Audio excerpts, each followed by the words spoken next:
It's profound, I know. Well, it's just substantial. 53-year-old gentleman with substantial gross hematuria. And bilateral hydroacute kidney injury. This is an acute happening now, or is a history of an acute injury? So this is 7 days ago. Okay. But you're not going to tell me what the injury is. It's acute. it has an acute component. All right. Keep me guessing. So JR was admitted to this outside hospital a week ago. He had rigors, malaise, decreased urine output. An MRI brain was obtained because I think because there was a misinterpretation of rigors as seizure activity. So, not surprisingly, the MRI brain was not remarkable. But he did have a leukocytosis at the time to 33,000 and a creatinine of 12. And the reason why I'm a little cagey here, I mean, was he in an auto accident? Did he fall off a roof? Did somebody land on him? Give me a hint on what the injury is. Well, is that too critical to? So,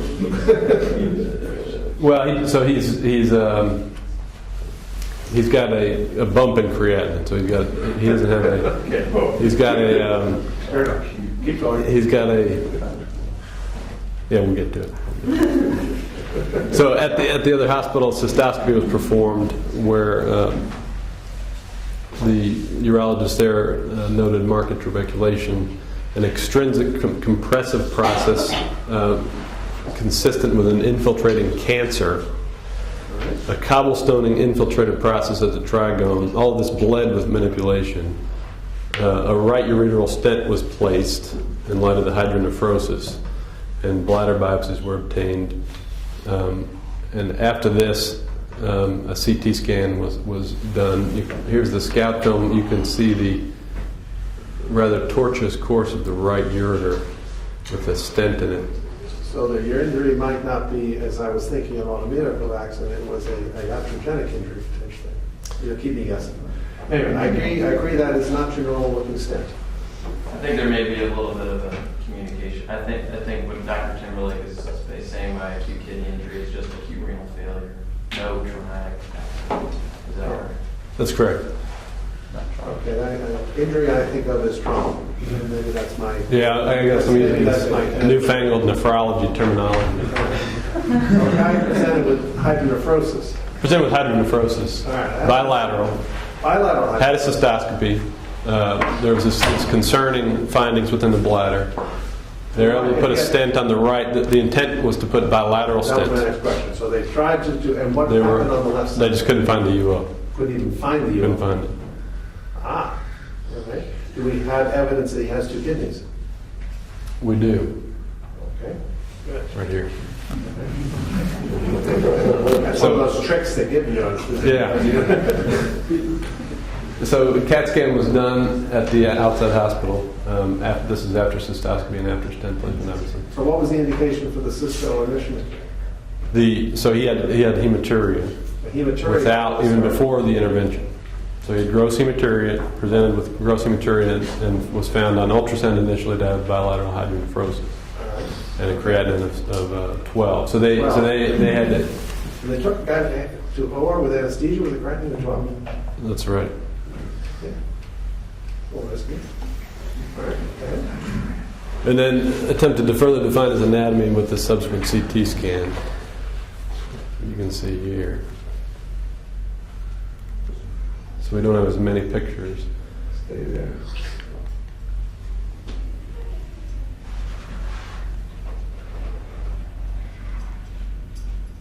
Feel free to comment.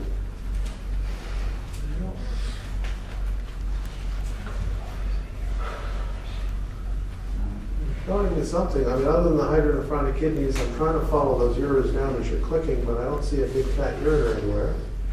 I see the stent, which is coiling, and I'm trying to look at adenopathy.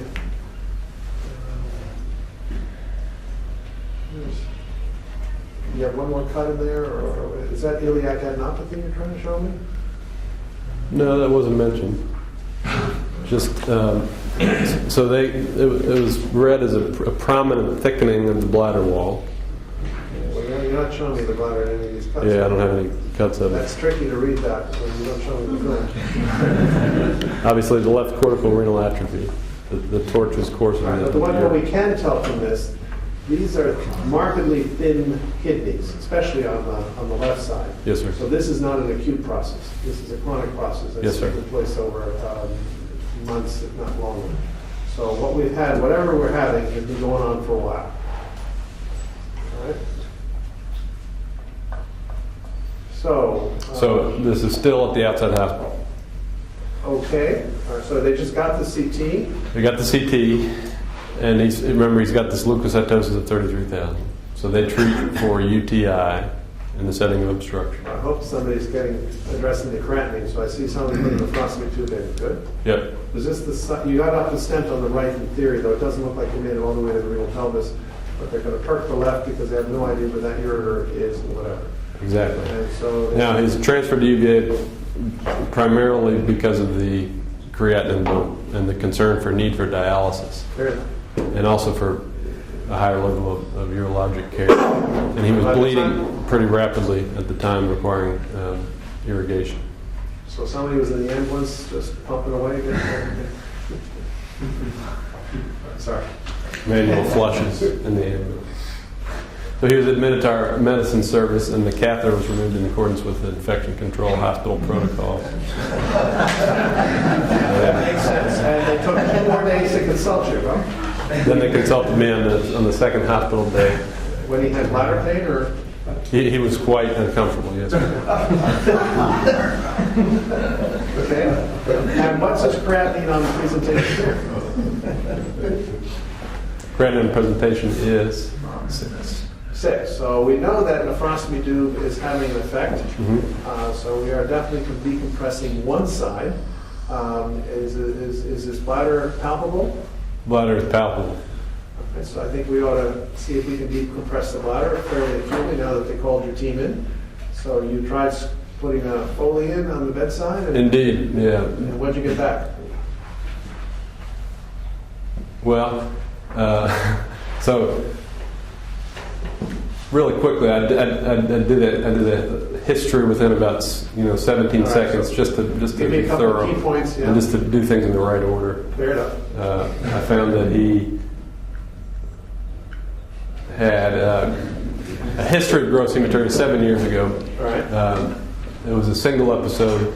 For that, he had ureteroscopy at another institution. Yeah. Found out a left ureteral stricture, Yeah. and left ureteral biopsies were taken. What did biopsy? Those were negative. Where? So we had we don't have any report of that. Okay. According to the patient, who's a pretty challenging historian, he reported that those biopsies were negative. And we have no idea how high up the road. We have no idea where in the ureter that's. But this is 7 years ago. And they didn't touch the right side 7 years ago. That's correct. So he takes, he's got hypertension, takes amlodipine. He did note decades of LUTs. So he says for as long as he can, almost as long as he can remember, he has had weak stream, incomplete emptying, nocturia ×3, frequency, some urgency, and that one episode of hematuria. So on exam, indeed, he's got a palpable distended bladder. He's got clear urine from the left nephrostomy tube. He's got a white count of 17, down from 33 at the other hospital. Creatinine is 6, down from 12 at the other hospital. And his culture's on antibiotics.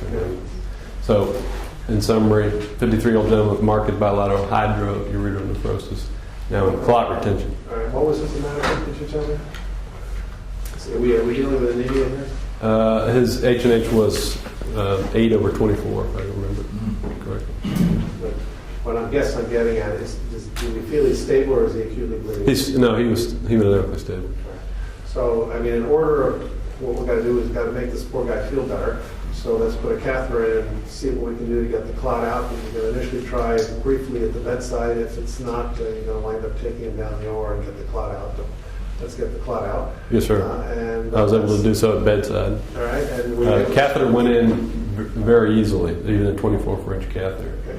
went in without difficulty. Just out of curiosity for the residents, what tricks do you use to maximize your ability to get clots out? And this is what am I thinking question. And I'll just tell you, what I've learned works, and I'd be curious to see what the old timers in the crowd have, but a plain old red rubber, as big as you can get it, 24 French, take a scissor, cut 3 extra holes in it, and then irrigate away. And you will get much bigger clots out because that 3-way silicone catheter, you've compromised several French size on the inside, and you only have 2 holes in it. So if you got a guy with tough clots, get that old-fashioned red rubber, take a scissor, cut 2 or 3 big holes in it extra, and you will dramatically shorten the time that you are by the bedside.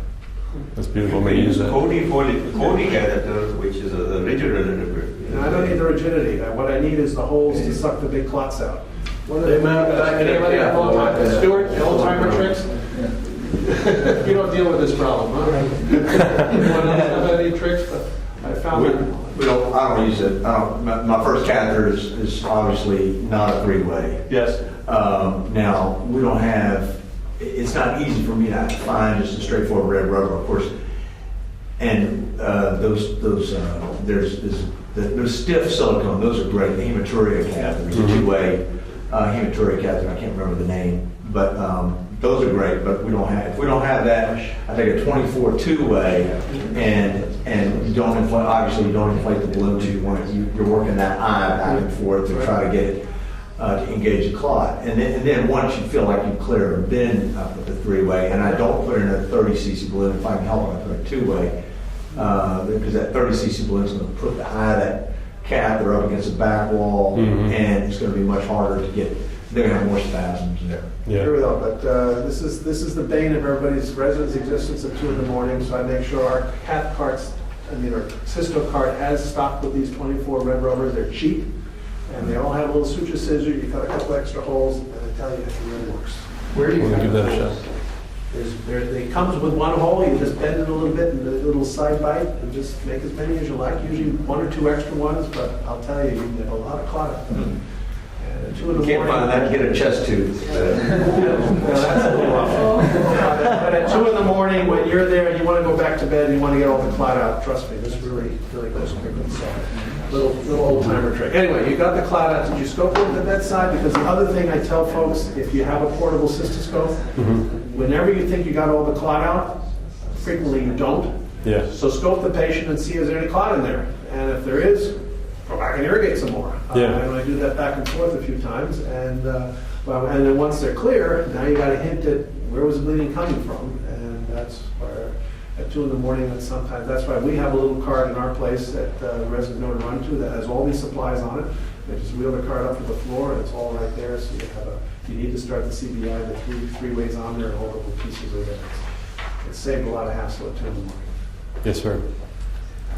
All right, anyway, bladder biopsy from outside is negative. Have we looked at his bladder yet or no? We haven't looked at it. All right, so we need to look at his bladder. We've got a problem on the right side because I'm not convinced that's adequately drained, and his cranium is still 6, so we haven't been completely done with obstruction. We decompressed the left side. I'm fairly confident it's draining good urine. Draining good urine. All right, so I'm not sure which order makes the most sense, but I want to scope this guy and I want to probably perk the right side. Now, here's the kicker.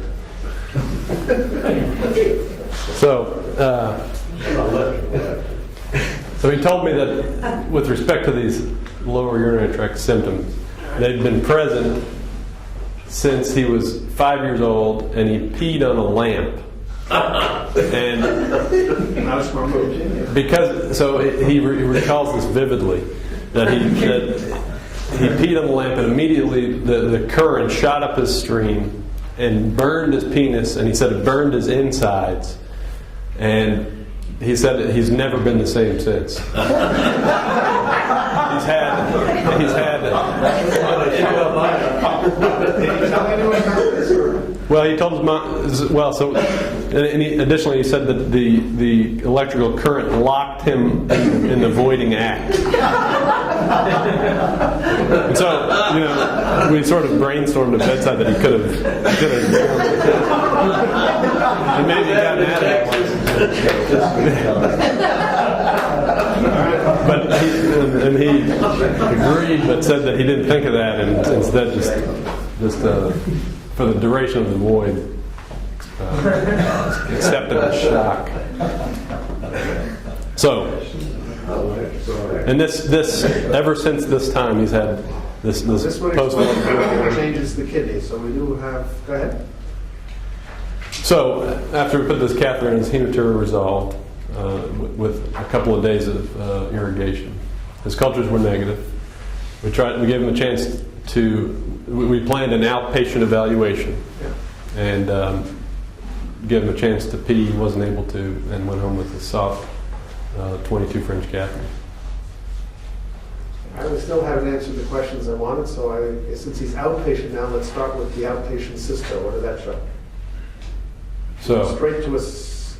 well, these were all sort of simultaneous measures. So I start with the simple things first, but okay. so we can go to the cysto first. Well, that's all right. Yeah, we see. I looked at the monogram, so you did all this in the OR. Did all this in the Fair enough. But you're already operating on him, and you haven't even had a diagnosis. All right. I'm not sure I would have done that. And you already so you did your retrograde pyelogram, and you had patency or no? We did.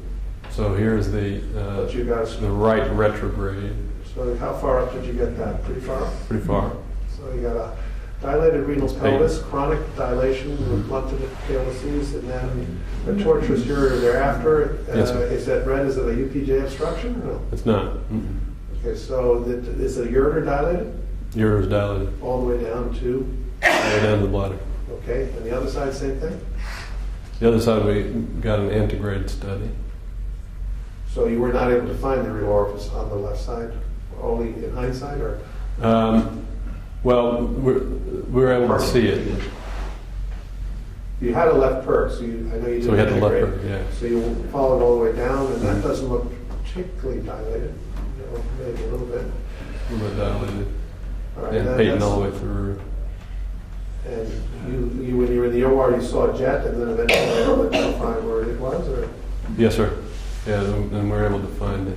So you put a wire in, was it tortuous getting it? It was tortuous. All right, so what this is beginning to smell like is we've got bilateral ureteral obstruction at the level of your ureteral orifices. It's been long-term, and it's been backing up over the years, and it's been thinning his cortices and thinning his ureter. You've been able to pass wires easily, you've got stents up, so the problem is at the level of the bladder. So now you're going to get me the secret. Well, That's what I would have learned from the cysto, and Yeah. then I would have gone back and done the next phase, which you're showing me as a renal scan. So this was done with a stent and a nephrostomy tube in place. So this was to get an idea of differential function, which showed 74% on the right and 26% on the left.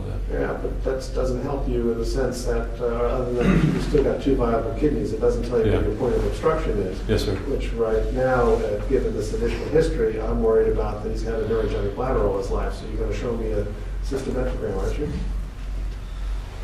Urodynamic study? That's what I had hoped to do. So he came in for urodynamics. Before that, he failed the voiding trial, and we were not able to do the test, and that was scheduled for last week.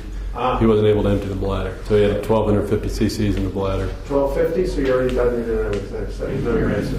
Yeah, Right. Was he uncomfortable with 1250 cc's? not particularly. All right, so now you know your answer. He's had a chronic neurogenic bladder. All these years, he's probably been using his diaphragm to void. He needs programmed intermittent catheterization. I don't think your dynamics is going to tell you much more other than he's got a flaccid bladder that's going to fill. Once you've decompressed him, his creatinine is going to go down to some level which will flatten, which shows his chronic renal failure. You're not going to do anything to those kidneys because he needs both of them. Mm-hmm. And so I put him on a programmed intermittent catheter probably 4 times per day. What's wrong? He had some neurologic injury that has resulted in not emptying his bladder well. It's basically been walking around with a full bladder since age 5, I think. Is that how you put it together? We were going to get your take on it, but That's what I think is going on. that was a part of our So he suspicion. just needs to be put on intermittent catheterization, and he's going to do that on for the rest of his life, and he's going to go for dialysis at some point if his creatinine fails him. So we got him hooked up with a nephrologist. Oh, yes. And then that's what I do. I don't. You did divide it, I considered, but I don't think it made a difference. Yeah. I don't think so. He didn't have a diagnosis yet. I think it was an urgent problem. Yeah. All right. Thank you.